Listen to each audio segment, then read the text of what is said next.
The present volume of the Cambridge Medieval History covers the stormy period of about 300 years from Justinian to Charles the Great inclusive. It is a time little known to the general reader, and even students of history in this country seldom turn their attention to any part of it but the conversion of the English. Hence, English books are scarce. Dr. Hodgkin's Italy and Her Invaders is the brilliant exception which proves the rule.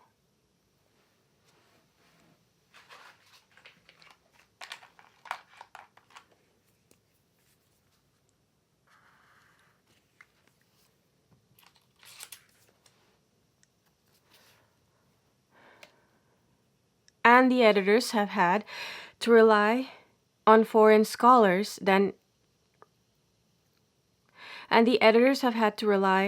more on foreign scholars than in the former volume.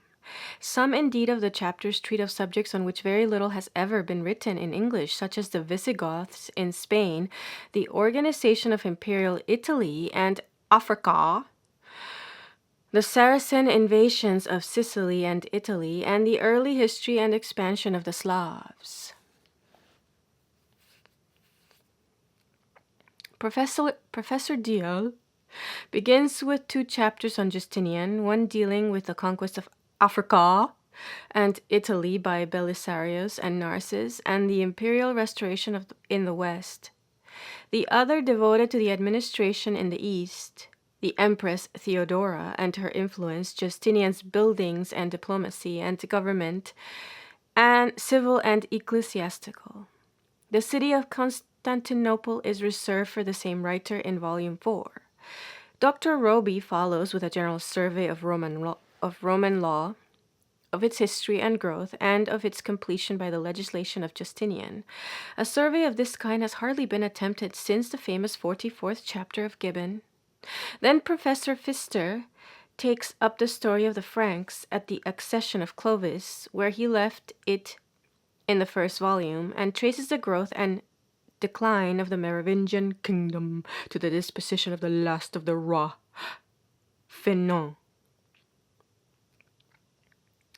He then follows it up with another chapter on the political and social institutions of Gaul in Merovingian times. The king, the mayor of the palace, the bishop, the origin of the benefice, the state of literature and commerce. In the next chapter, we turn with Dr. Altamira to the Visigoths in Spain and follow their stormy history from the defeat at Vugle through the councils of Toledo to the times of Count Julian and the Saracen conquest, and to some further discussion of Gothic law. The next writer is Dr. Hartmann,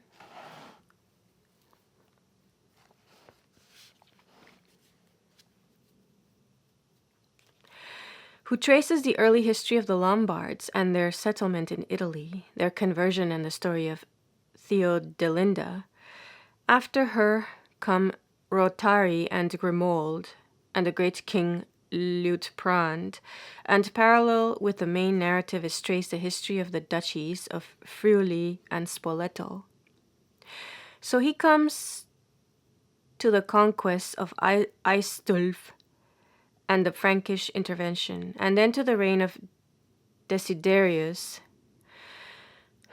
under whom the Lombard power seemed to reach its height, and vanished in a moment at the touch of Charles the Great. The next section, also by Dr. Hartmann, is on the Byzantine administration of Africa and Italy. Its special interest is the development of local powers in Italy, not only the pontifical state, but Venice and other cities. We can see before the fall of the Byzantine power that Italy will be a land of cities. Then Archdeacon Hutton takes up the life of Gregory the Great. He has to tell of Gregory's administration and his measures for the defense of Rome from the Lombards, of his dealings with emperor and patriarch, of his relations with Brunhild and Theodelinda, and of his oversight of all the Western churches, reserving only the mission to the English for a later chapter. Then Mr. Norman Baines gives us a living picture of Justinian's successors, the unpractical Justin, the pedant Maurice, the crusader Heraclius, and of the tremendous vicissitudes of the Persian War, with Persians and Avars at one time besieging Constantinople.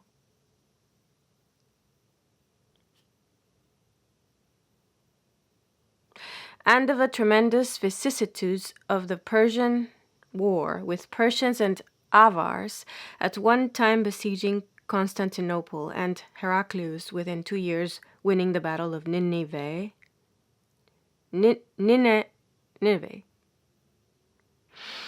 and dictating peace from the heart of Media.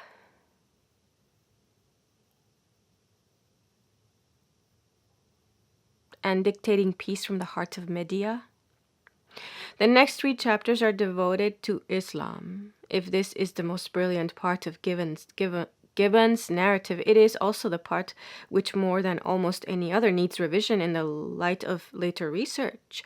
Professor Bevan begins with the life of Muhammad, and Dr. Becker of Hamburg follows with the expansion of the Saracens, relating in one chapter their conquest of Syria and Egypt, the overthrow of Persia, and the rise and fall of the Umayyads.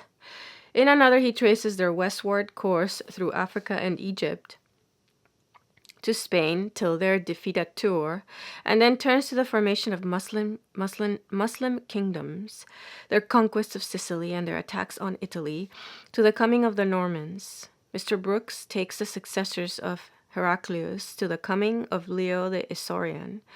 The chief topics of this chapter are the advance of the Arabs and their attacks on Constantinople. The history of the Monothelite controversy and the fall of the Heraclean dynasty.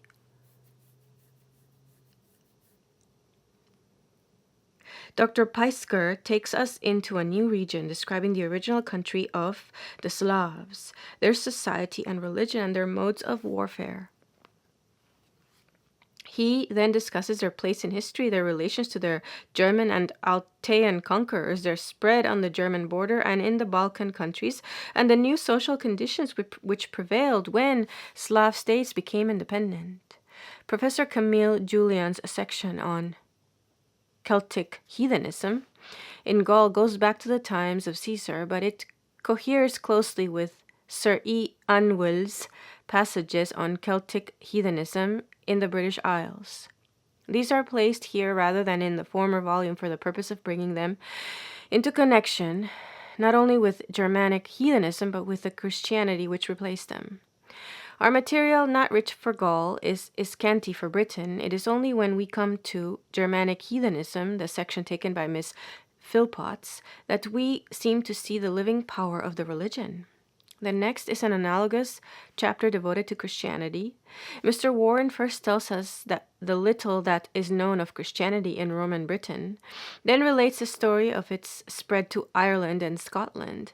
In another section, Mr. Whitney traces first the conversion of the English from Augustine's Landing through the reigns of Edwin and Oswald to the decisive victory at Winwedefield, followed by the Synod of Whitby and the coming of Theodore. He then turns to Germany, where the story gathers round the names of Columbanus, Willibrord, and Boniface, and stops short of Charles the Great's conversion of the Saxons by the sword. Mr. Corbett takes up the history and institutions of the English from Edwin's time to the death of Offa. The thread of his narrative is the growth of Mercia, the ups and downs of its long struggle under Penda with Northumbria, the revolt under Wulfhere, and the formation of the commanding power wielded by Ethelbald and Offa. Its overthrow by Ecgbert belongs to the next volume. Mr. Burr contributes a short chapter on the eventful reign of Pepin, a man whose fame is unduly eclipsed by that of the great emperor who followed him. Its main lines are the change of dynasty, the intervention in Italy, the donation, and the conquest of Aquitaine. Then Dr. Gerhard Silliger surveys the conquests and imperial coronation of Charles the Great. He begins with the destruction of the Lombard kingdom, the precarious submission of Benevento, and the settlement of Italian affairs. Then come the disaster of Roncesvalles and the gradual formation of the Spanish March. After this, the annexation of Bavaria, the breakup of the Avars, and the long wars with the Saxons and the Danes. There remain the idea of the empire, the event which led to the coronation and its meaning, and Charles' relations to the Eastern Empire. Professor Vinogradov then discusses the foundations of society and the origins of feudalism. He describes the various forms of kinship, natural and artificial, the organization of society, the growth of kingship, taxation, and beneficium, and the fusion of Roman and Germanic influences which resulted in feudalism. Dr. Silliger returns to the legislation and administration of Charles the Great. He marks the theocratic character of the Carlovingian state and proceeds to describe the king and his court. The royal revenues, the military system, the assemblies, the legislation, the provincial officials, the missi dominici, and the failure of the central power, and of the empire with it. Dr. Fowkes Jackson concludes with a survey of the growth of the papacy, chiefly from Gregory to Charles the Great, of its relations to the empire and the Lombards, of its negotiations with the Franks, of the Frankish intervention and the beginnings of the temporal power, and of the circumstances and significance of the imperial coronation. He covers much the same period as Professor Silliger, but he puts the papacy instead of the Franks in the foreground of his picture.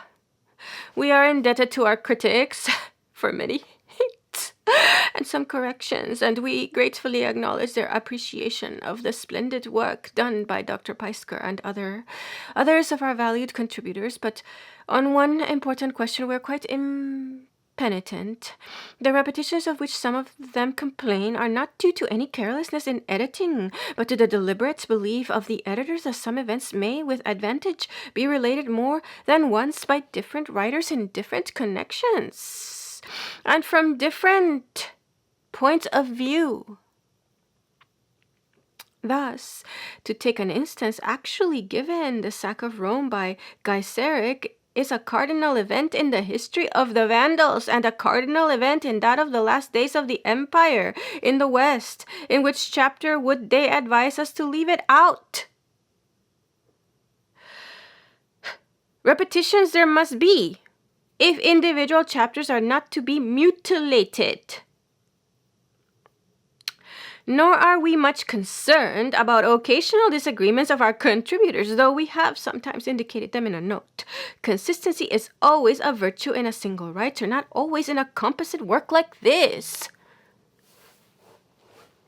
We have often called the attention of one contributor to the fact that another is of a different opinion, but we see no advantage in endeavoring to conceal the fact that students of history do not always come to the same conclusions. Our best thanks are due to Miss A.D. Greenwood for the laborious work of preparing the maps and the index, also to Professor Bevan for settling the orthography of unfamiliar Oriental names.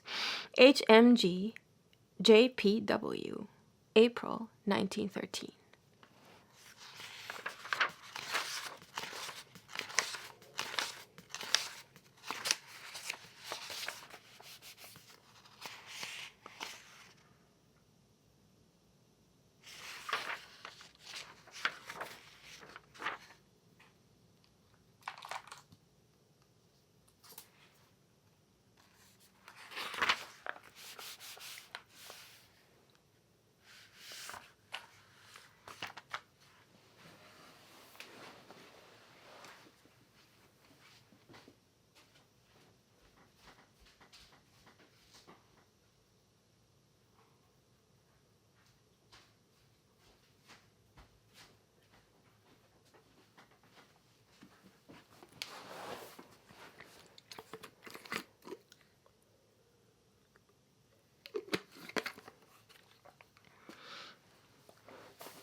Chapter 1, Justinian, the Imperial Restoration in the West. On 9 July 518, the Emperor Anastasius died, leaving nephews only as his heirs. The succession was therefore quite undecided. An obscure intrigue brought the commander-in-chief of the guard, the Comes Excubitorum, Justin, to the throne. This adventurer had found his way to Constantinople from the mountains of his native Illyricum in search of fortune, and now became, at the age of almost 70 years, the founder of a dynasty.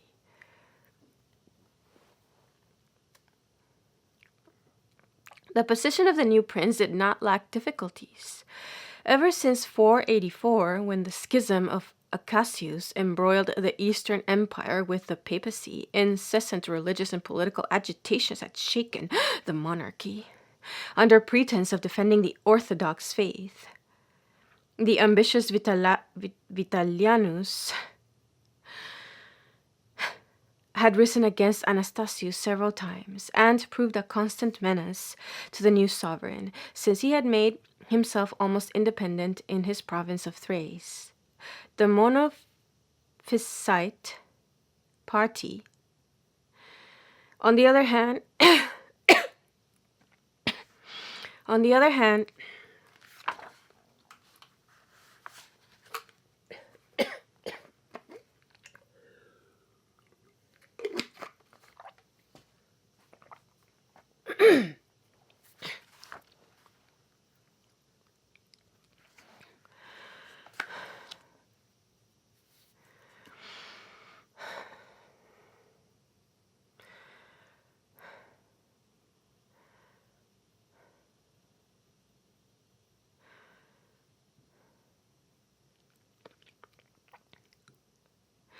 the Monophysite party, on the other hand, which had been warmly supported by Anastasius, suspected the intentions of Justin and upheld the family of its former protector against him.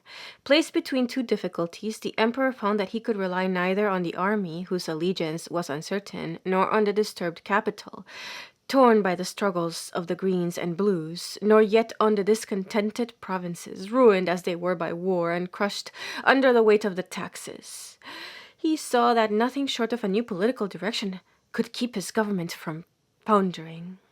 The part played by Justin himself in the new order of things was a subordinate one. He was a brave soldier, but almost completely lacking in comprehension of things beyond the battlefield. Quite uncultured, he could hardly read, still less write. Historians tell us that when he became emperor and was obliged to sign official documents, a plaque of wood was made for him with holes cut in it corresponding to the letters of the imperial title. By means of these cracks, the sovereign guided his halting hand. Having little acquaintance with the civil administration, ignorant of the intricacies of politics, diplomacy, and theology, he would have been quite overwhelmed by his position had he not had someone behind him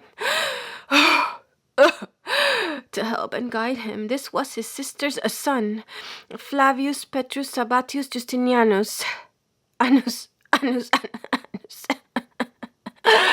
known to us as Justinian.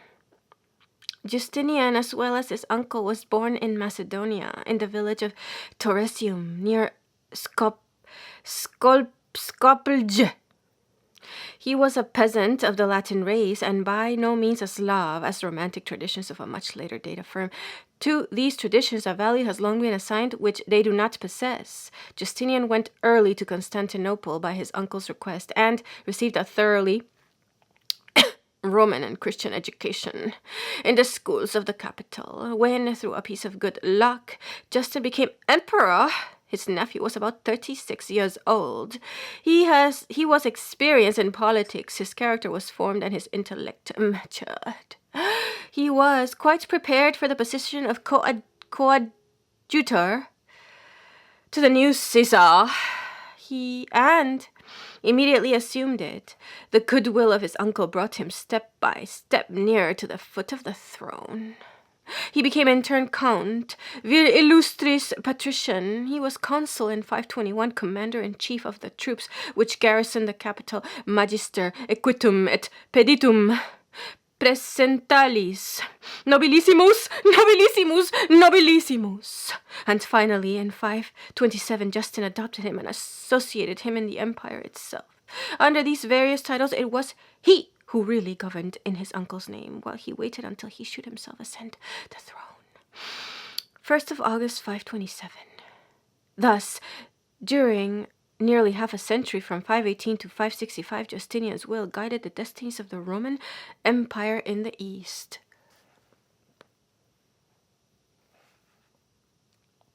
Of all the prominent men who fill the pages of history, few are more difficult to depict and understand than Justinian. Throughout his reign, the testimony of contemporaries is abundant and ranges from the extreme of extravagant adulation to that of senseless invective, thus furnishing the most contradictory portrait that exists of a sovereign. From the unmeasured praise of the Book of Edifices and the often foolish gossip, foolish, of the secret history, it is by no means easy to arrive at the truth, by no means. Besides, it must not be forgotten that Justinian reigned for 38 years and died at the age of 83, and that as he drew near the end of his reign, already too long, a growing slackness and lack of grip marked his last years. It is hardly fair to judge him by this period of decrepitude, when he almost seems to have outlived himself. However, this man, who left so deep an impress on the world of the 6th century, cannot lightly be passed by, and after all, it is possible to estimate his character. The official portrait is to be found in the mosaic of San Vitale in Ravenna, which dates from 547, though it obviously represents him as somewhat younger than he was. It gives us a good idea. It gives us a good idea of Justinian's features. It gives us a good idea of Justinian's features. As to his moral attributes, contemporaries praise the simplicity of his manners, the friendliness of his address, the self-control which he exercised, especially over his violent temper, and above all the love of work, which was one of his most characteristic traits. One of his courtiers nicknamed him the emperor who never sleeps. And in fact, early to rise and late to retire, the emperor claimed to know everything, examine everything, and decide everything, and brought to this task a great love of order, a real care for good administration, and an attention to minute detail which was unceasing. Above everything else, he strove to fill worthily the position of a king. Endowed with an autocratic disposition, Justinian was naturally inclined to give his attention to all subjects and to keep the direction of all affairs under his own control, whether they related to war or diplomacy, administration, or theology. His imperial pride, increased by an almost childish vanity, led him to claim complete knowledge in every department. He was jealous of anyone who appeared to be sufficiently great or independent to question his decisions. Those who served him most faithfully were at all times liable to become the object of their master's suspicion, or of the libels to which he was always ready and glad to listen. During his whole life, Justinian envied and distrusted the fame of Belisarius, and constantly permitted and even encouraged intrigues against that loyal general. Under an unyielding appearance, he hid a weak and vacillating soul. His moods were liable to sudden changes, rash passions, and unexpected depression. His will was swayed by the decision and energy of those around him, by that of his wife, Theodora, who, in the opinion of contemporaries, governed the empire equally, or to a greater extent than he did, and by that of his minister, John of Cappadocia, who dominated the prince for 10 years by means of his bold cleverness. Naturally, so weak a man changed with changing circumstances. Naturally, so weak a man changed with changing circumstances and might become untrustworthy through deceit at one time or cruel thought, cruel through fear at another. It followed that, as he was always in need of money, less for himself than for the needs of the state, he was troubled by no scruple as to the means by which he obtained it. Thus, in spite of his undoubted good qualities, his badly balanced mind, his nature full of contrasts, his weak will, childish vanity, jealous disposition, and fussy activity, make up a character of only mediocre quality. But if his character was mediocre, Justinian's soul did not lack greatness. This Macedonian peasant, seated on the throne of the Caesars, was the successor and heir of the Roman emperors. He was, to the world of the 6th century, the living representative of two great ideas, that of the empire and that of Christianity. This position he was determined to fill, and because he filled it, he was a great sovereign. Few princes have realized the imperial dignity in a more marked degree than this parvenu, or have done more to maintain the ancient Roman traditions.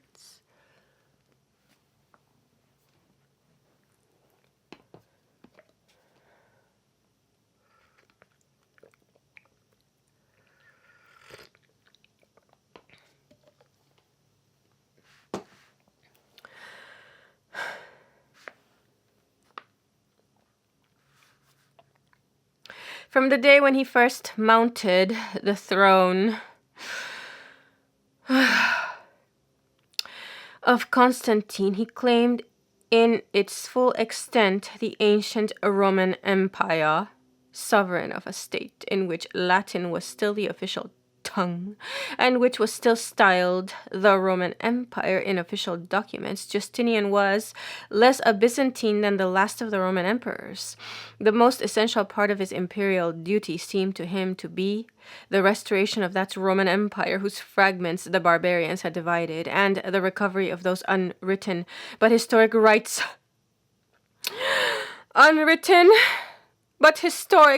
over the lost West, which his predecessors had so carefully maintained.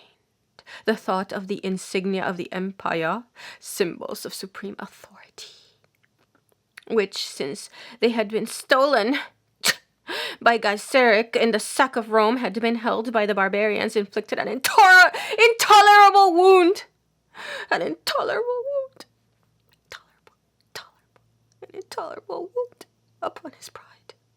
And he felt himself bound, with the help of God, to reconquer the countries possessed by the ancient Romans to the limits of the 2 oceans. To quote his own words, Justinian considered himself the obvious overlord of the barbarian kings who had established themselves in Roman territory, and thought he could withdraw, if he wished, the delegated imperial authority which they held. This fact was the keystone of the arch of his foreign policy, while at the same time the imperial idea lent inspiration to his domestic government. The Roman emperor was practically the law incarnate. The most perfect representative. The most perfect representative of absolute power that the world has known.